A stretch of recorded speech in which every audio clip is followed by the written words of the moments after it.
باكر أول يوم امتحانات نصف السنة، يعني باكر يبدي التحدي من صدق.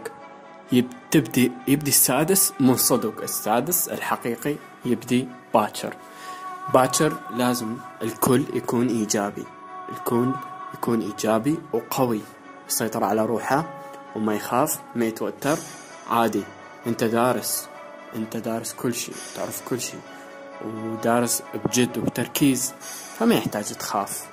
دارس المادة امتحن بها بالشهري، ترى نصف السنة أسهل من الشهري. ليش؟ لأن أنت المادة عايدها أكثر من 3 مرات، فراح تكون مسيطر عليها سيطرة تامة، فلا تخاف.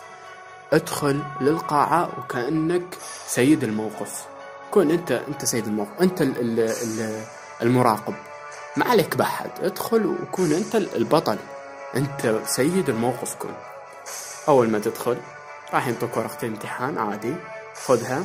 أول شي لا تضحك عليها حتى لا تخاف، ادعي أول شي، ادعي لنفسك ويا رب يكون سهل وهيك يعني. بعدين أخذ بالورقة وابدي جاوب.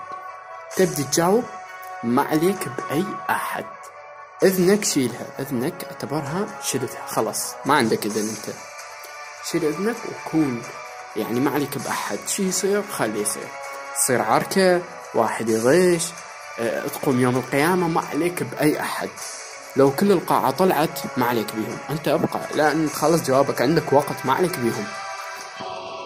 الشغلة الأخرى لا تغشون، ترى هي الغش إذا بتساعدك 5 درجات ب10 درجات، ترى ما يحتاج تخلي نفسك بموقف محرج واحتمال يفصلوك واحتمال تروح عليك سنة أو سنتين، فما يحتاج تخلون نفسكم بموقف محرج. وحتى إذا غشيت ويعني وقدرت تغش وخلص وجاوبت وطلعت وانت فرحان، والتالي يعني راح يجي الوزاري.